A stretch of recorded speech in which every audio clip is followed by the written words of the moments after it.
all about writing with Ben and Sara.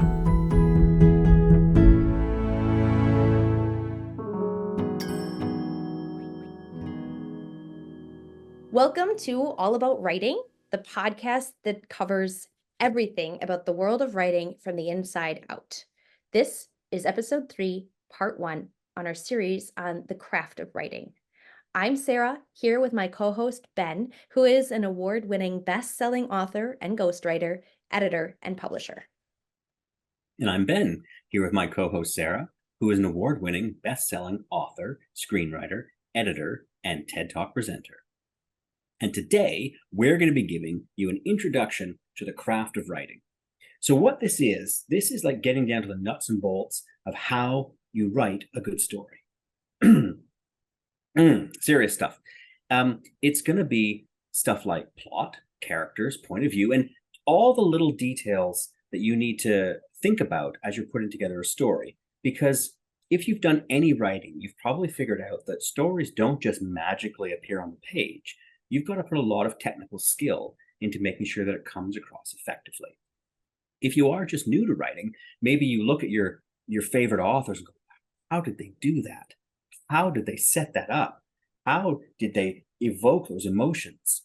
Well, part of it's just skill, but part of it is really carefully putting together the book in a certain way, using certain techniques that will more effectively communicate what the author wants to say. And that is the craft of writing. So we're going to be diving into these topics in great detail throughout our series on craft. But today we just want to give you an introduction to some of the concepts that we're going to be talking about, just to give you an idea of what the craft of writing is. So the first thing we're going to talk about is something that may sound really basic, but is actually can be really hard, which is plot. The plot of a book. So Sara, if I had to put you on the stand, and say, describe what a plot is, what would you say? To me, the plot is the engine that drives a story. And the engine can come in many forms. It can be driven by characters and their growth or change or what they're going through and what you want to play around with in terms of a life of a character. It can also be driven by action, which is usually what you see in anything that's thriller or even mystery. And those kinds of stories, they're usually driven by action or external things happening to a character, and more than a character and how they're interacting with their environment. And those are, to me, the two main ways of utilizing plot as a device. And I think there's so many ways that you can build a plot. And when we're working in both novels and in scripts, we often have this discussion, do you want something that is high concept? And high concept usually means the plot is driven by action and by, explosions and car chases and those kinds of things. This leads to this, leads to this. If you want something character driven, you want something where it's more nuanced. And those are usually your dramas, even your rom-coms a little bit, anything that's a little bit quieter. You can still have explosions, but it's essentially a quieter type of plot. And once you've decided, A, which one you want to do and what you like, or B, what kind of writer you are, I feel like I didn't even have a choice. There was no way I was ever going to be a traditional plot-driven writer. And it's just not where I live. It's not my voice. I automatically am a quieter writer. I want to get into somebody's head much more than I care about kind of what's happening externally. And then that character and their experiences and feelings and thoughts, that's what drives the book forward and the narrative forward, if you will. I've read some of your stuff, and even though the characters are highly developed and there's a lot, have a lot more of the bigger plot elements driving that plot forward, the battles and everything like that. So that would be my initial explanation of plot. And from there comes structure, from there comes character, whether they're, however they're connected to said plot. But in a nutshell, plot. Yeah, I love how you said that, how the plot is the engine. The plot is the thing that drives the story forward. And I think engine is a really good analogy for that. The plot moves you from one step to the next step to the next step to the next step towards the inevitable conclusion of the story. And you're right, the engine may be fueled by character, or it may be fueled by the events, but it's still the engine driving it forward. The way I look at plot is a little different. I think you're absolutely right. Another image I have for plot is it's the framework. The plot is the story writ large. It's the big picture. We're going to get from here to here, and then it is on that plot, on that framework, that you hang everything else. All the characters, all the themes, all the descriptions, everything, they get put there. But without a plot, you basically have nothing. Like with you, Sarah, your analogy of the engine. Without an engine, you're not going anywhere. You're just basically just spinning around in the mud in one place. My analogy, without a framework, it all just falls apart.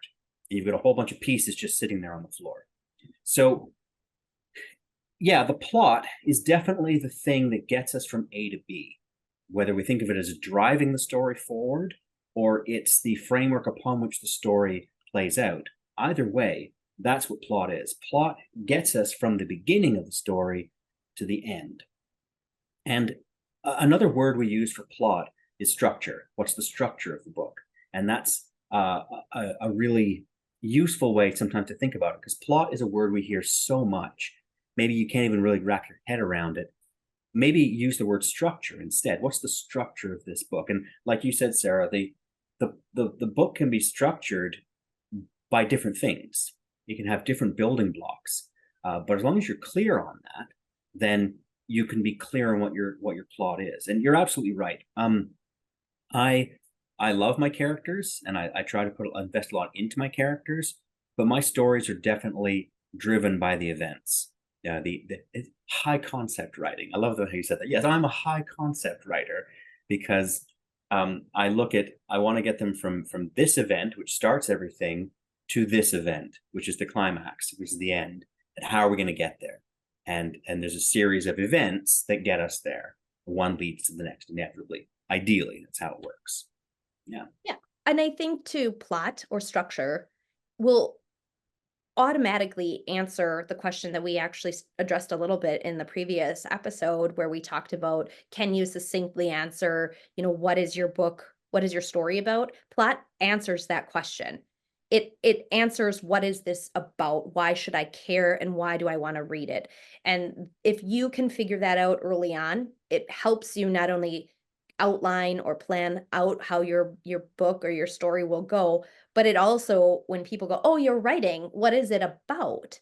And you have an answer, it's automatically going to be that succinct answer we want you to have. And it's also going to explain exactly, very clearly, what this book is about. What is the whole point of you doing it? What story are you trying to tell?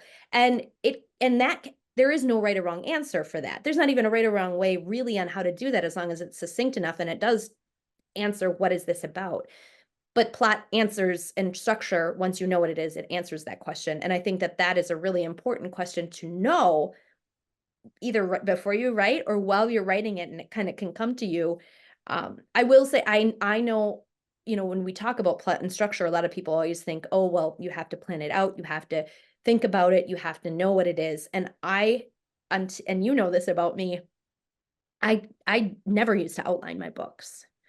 And I do more so now than I ever have before.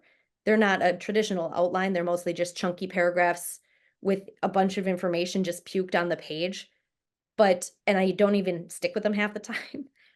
Oh yeah. Oh yeah. But that can help you, if you're not 100% sure, that when you do write out just very roughly what you're planning to do in your book, that will answer what it's about. And therein is the answer of, what is the structure of this book? What is the plot? How is it being driven? How is it being built? Yeah. And I know I've talked to a lot of authors who are just starting out, and they have this idea, this sort of cool concept that they want to get going with. And they've maybe written a few chapters, but they don't really know where the book is going. And I've asked them, where's the book going? Like, I don't know. And that's fine. It's part of the creative process to figure it out. And I know when I first started writing years ago, I was the same. I just kind of had this vague idea. I just sort of go and explore. And if you're just writing a first draft, particularly if it's your first book, maybe that's what you need to do. You just kind of write and see where it goes. You don't really know where it's going yet, but you'll find out when you get there. Just keep in mind, when you get there, you will very likely look back and realize, oh, at least a third of this book has nothing to do with where I wound up. And that's editing, right? That's what editing is all about, is to go back and say, yeah, okay, that's a neat scene, but it has nothing to do with anything. Or I had an idea, but I didn't go that way. I went this way instead. But plot is, like you said, Sarah, this is what the book is about. This is a great way to grab it. And if you are well into a book and you still don't know what your plot is, and you still don't know what your book is about, it might be time to just take a step back, look at what you've got, look at where you want to go, and see if it could use some redirection. And maybe not. Maybe it just needs to play out. And that's part of the fun of being a creative. But as you develop as a writer, thinking about your plot, at least thinking about it at the start, is probably a good idea, just so you have an idea of where you're going with the story. Because there's a lot that is driven by that. For example, where do you start your story? Right? Maybe you have an idea for an amazing opening scene. Great. But maybe you don't. Maybe you know exactly where your book is going to end up. You have an amazing climax scene that you have in your head. Where do you start? And plot can help you answer that question. And as a basic rule of structure, everything is pointing towards the climax of the book. Be it character, be it event-based, be it thematically based, everything in the book is pointing that way somehow. So anything that does not point that way, consider whether you need it or whether you need to rewrite it to make it fit. And then where do you start the book? Well, ideally, the book starts with the first instance that sets the trajectory moving towards the inevitable climax. Like if it's character driven, your main character experiences something or does something that just starts the ball rolling towards what will be your climax. If it's event based, what is the thing? What is the big event that happens that gets everybody pointed in this direction, going towards the climax? And one thing I've seen very often from new authors is they don't know where to start. And so they keep backing it up and, oh, I need to explain this. Oh, I need to give context for this. Oh, I need to say where this person comes from. And so the first 7 or 8 chapters of the book, nothing actually happens. And finally, in chapter 9, there's the initiating event. Now we're going somewhere. And so this is the sort of thing that if you have a clear idea of what your plot is, it can save you a lot of work by writing a far too long beginning, or a very saggy middle, or an ending that just never ends. So having a concept of plot can help you with all these things. Now, I'm going to blow your mind, and you may or may not agree with me, and I feel like we've touched on this in other conversations, but I think the concept of using character to create your plot is a viable one, and it's actually one I have used in my novels. And the idea is that all of your characters are coming to the first scene with extenuating circumstances, a past, a lens through which they view humanity, an inciting incident in their childhood that has shaped their entire existence and how they react to certain stimuli or conflict, right?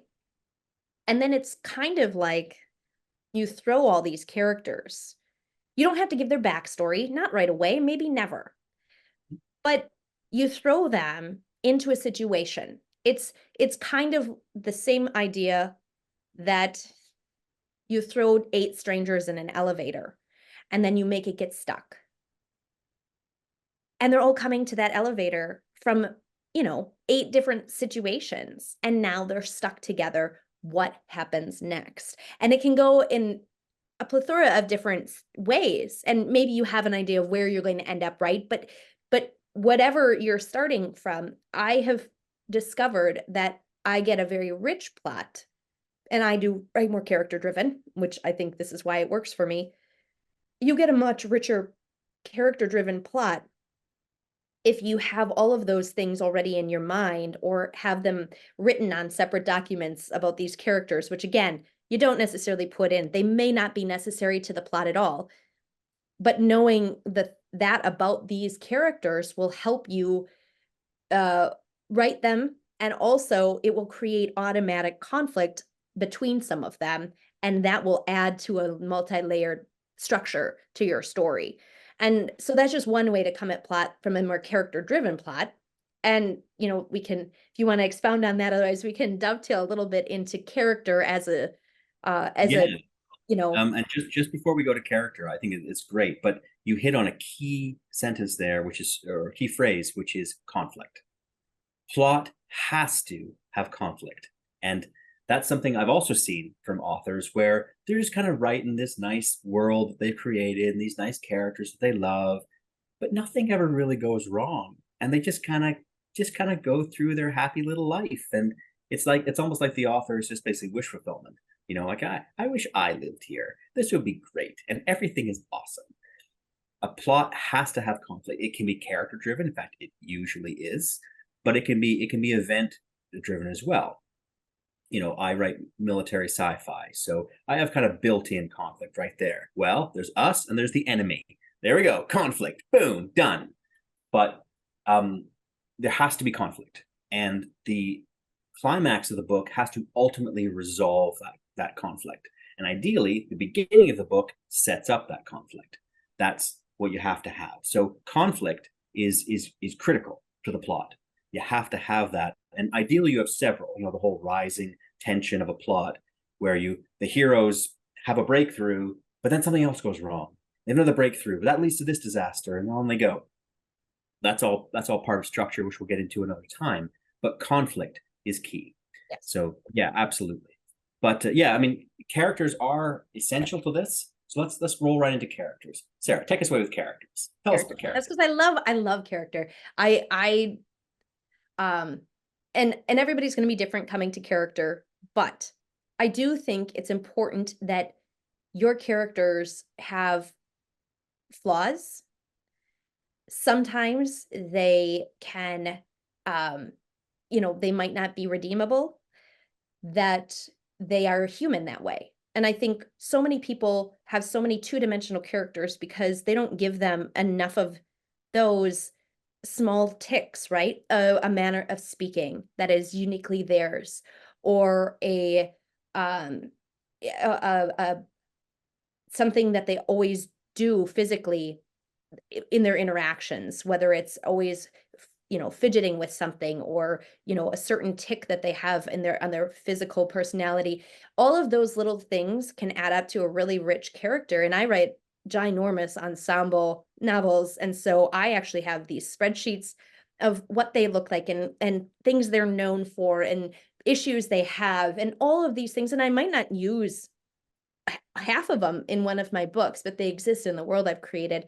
And I know we'll talk a lot about world building, and this will play into it, but most importantly, I think having characters who come to the page with those inciting incidences that are coloring their existence and their interactions from sentence one is what can give you really awesome characters from the beginning, and allowing some of those characters to be complicated and maybe not likable, or an enigma, or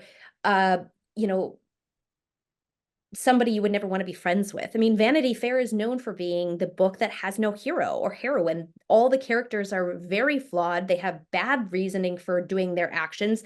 Nobody walks away where you're cheering for anyone, and yet it's a classic. So I think we need to, I see so many books that are, and you can speak to this as a publisher and editor more, but either everybody's, most of the characters are great, perfect, they don't really have that much wrong with them, or they're like these tortured, awful souls that are depressed. There's very few, like, I don't want to say normal people, but I think most people resonate with people that are the most like us. So how can you write a character the most like all the people you know? Yeah. I mean, none of us are perfect, that's for sure. And there can be a temptation in writing to make your characters perfect because, it can be a little bit of wish fulfillment or even just, you know, I like this character. And so I don't want this character to do anything bad. But characters create conflict. We need conflict for the plot. Well, characters are a rich source of that. Characters have to make mistakes because you, as the reader, if you're invested, you go, no, why did you do that?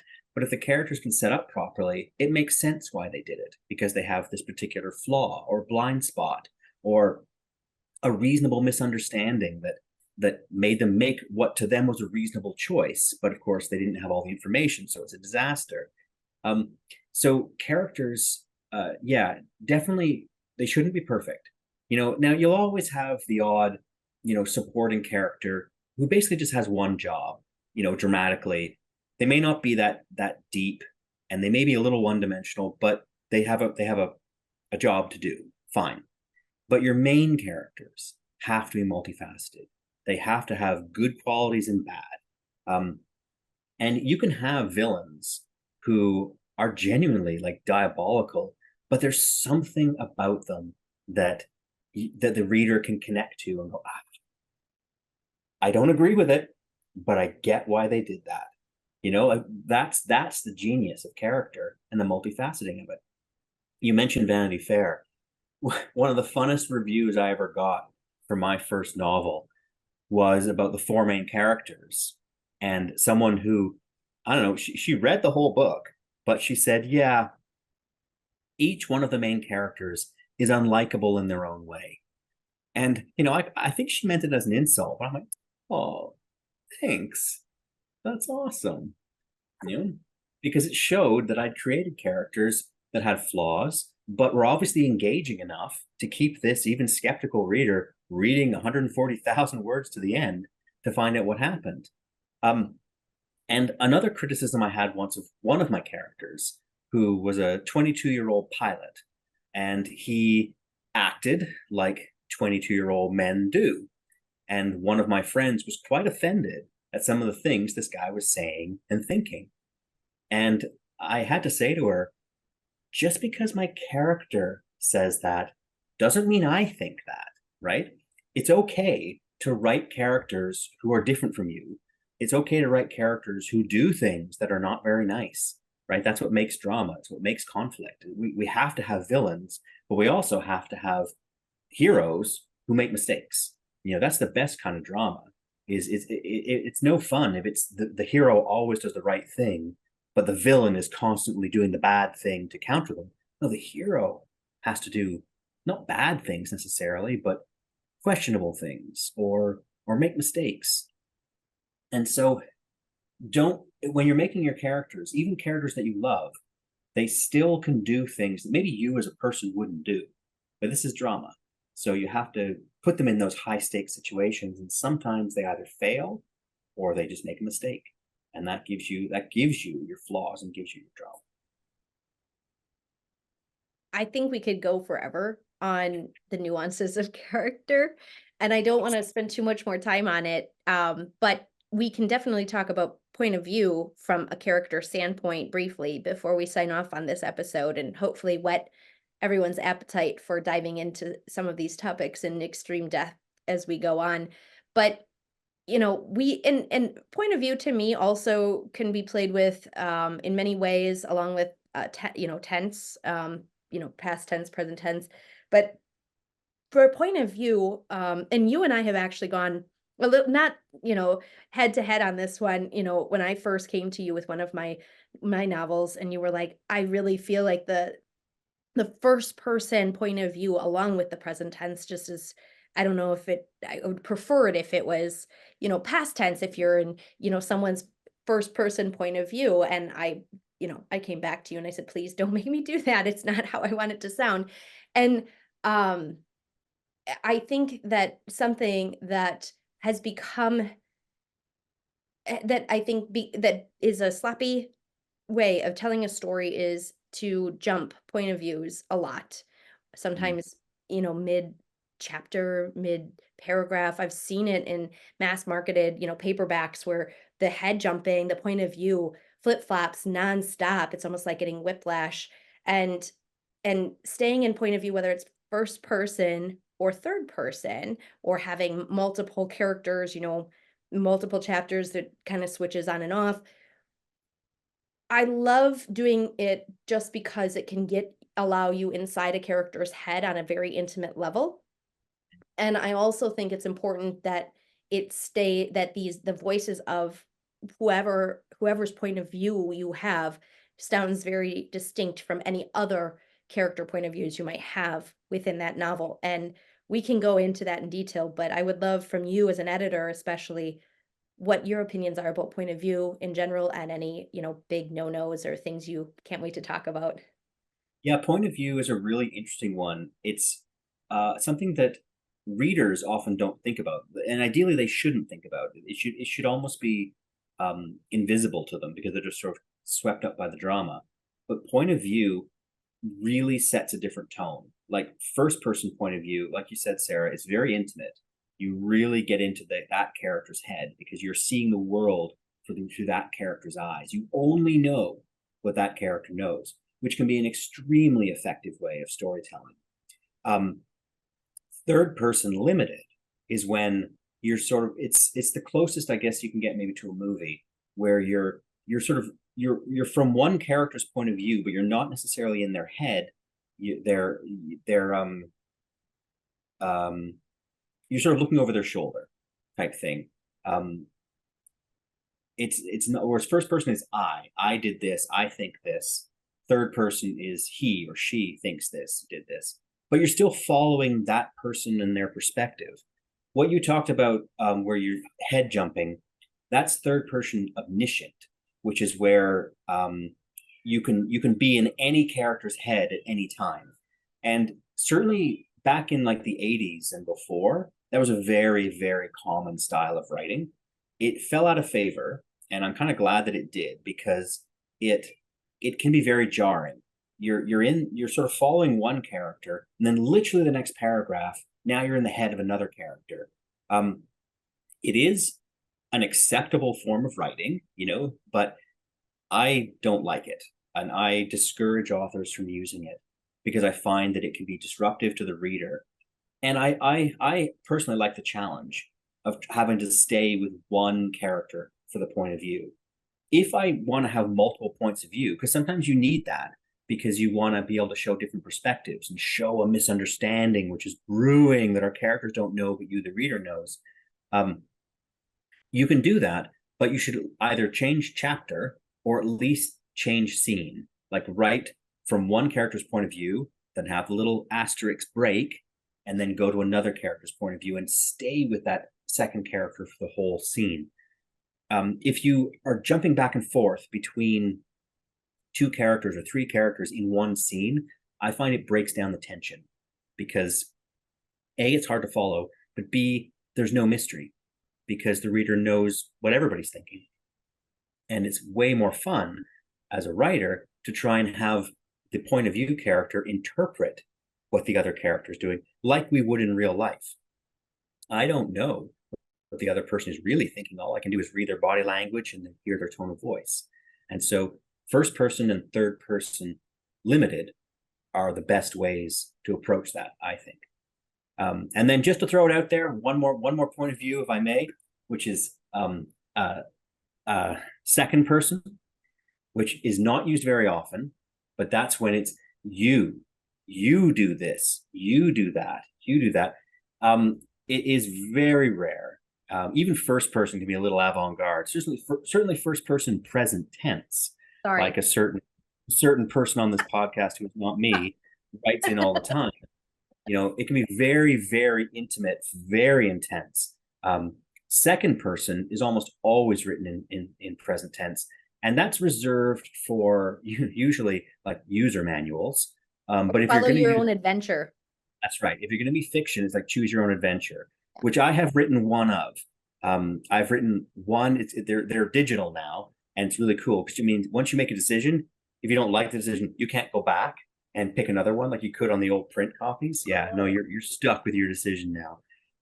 But that's because the whole point of the story is that you, the reader, are the hero in this story. That's a very unique kind of writing, which is also super cool. But that's where second person belongs. Thoughts, Sarah? Well, I was just going to say I distinctly despised those books, those choose your own adventure books growing up, because I felt these deep freak out pressure to choose the right one. And if something bad happened, like I took it really personally, and I actually got so stressed out reading those, I stopped because I'm like in middle school, and I was like, I can't handle the stress of these books. And so then I still remember one time I picked one up, and it was like you come to a tree and there's like a magic sword you discover, and you can A, leave it there, or B, pick it up, right? And I'm like, I am playing this safe. No way am I touching this magic sword. Leave it there and don't pick it up, right? And so then my what I got to do was you went home and you have a very uneventful life. And I'm like, yes, score, I won. And I never needed to do another one. It Awesome. was the best ending to the ever. That's what I was looking for. Wow, that's awesome. Sure, there's Well, some sort of psychological, trauma in there that can be unpacked someday. that's right. We'll definitely unpack that. I'm going to make a note of that one. Yeah. Um, one thing I can say about the modern choose your own adventure books is that none of the choices you make lead to your immediate death. That doesn't like it used to in the old books. Yeah, you die. Oh, that was no fun. No, Yeah. it just flavors the story. The story continues, but your choices matter. And so, do certain characters like you or not like you? Do certain events succeed or not succeed? It depends on the choices that you've made, which I'm still not recommending you read them, Sarah. Sounds like you would totally get stressed by that. But yeah, for anyone else listening, yeah, they're quite fun, and you don't automatically die. Still not interested. I'm gonna go with my win that I went home and had Boarding in Life. No magic swords. No, I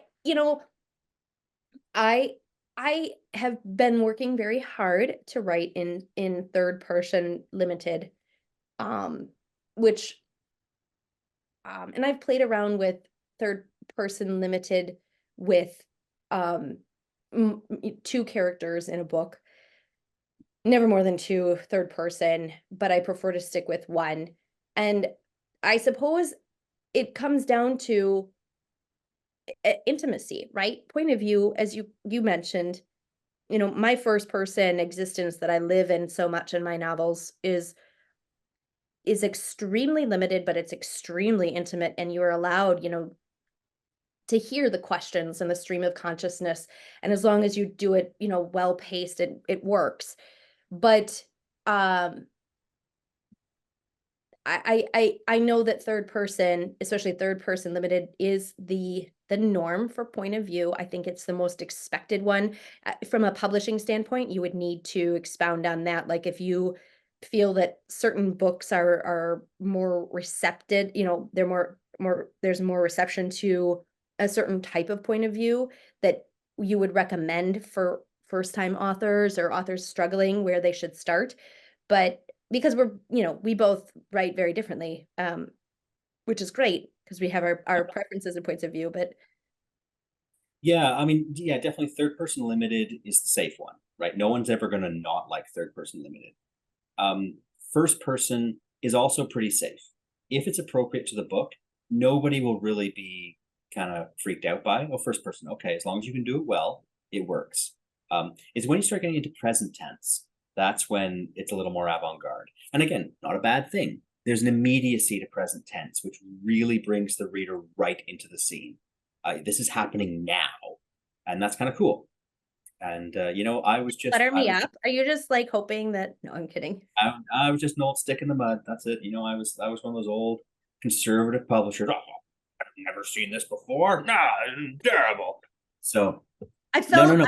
I felt like, I don't know if you know this, but after we had that conversation where I had to really fight for that first person present tense, I went up to my library and I like found all of the like books that were in first person present tense that were historical fiction. I was like, Geraldine Brooks does it in this book. And like I was like, I know, I've seen it. It's not that crazy. No, it's not. And present tense is definitely more accepted these days. It was pretty avant-garde, 10, 15 years ago. And it's still unusual, but it's not weird. So no, if anyone listening wants to write in present tense, if you feel that that suits your story the best, and that you can build that drama and that suspense and that conflict with present tense, then do it. Absolutely. Yeah. Okay. No criticism here. Okay, fine.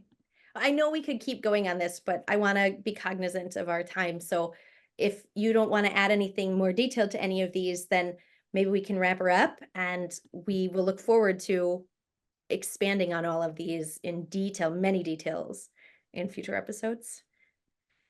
Yes, good. Yes. And then that's our show for today, everybody. And don't forget to subscribe now that you've hopefully listened to a couple of these. We don't want you to miss any of our chats. And feel free to leave a review, which always helps us. And don't forget, you can find Ben at ben@arcoles.com, as well as Facebook and Instagram. And you can catch up with Sara at saradalman.com and on Instagram. So thanks for joining us today. Please reach out if there are any topics that you would like us to cover. We're always happy to hear from you. And we'll see you again when we next chat all about writing.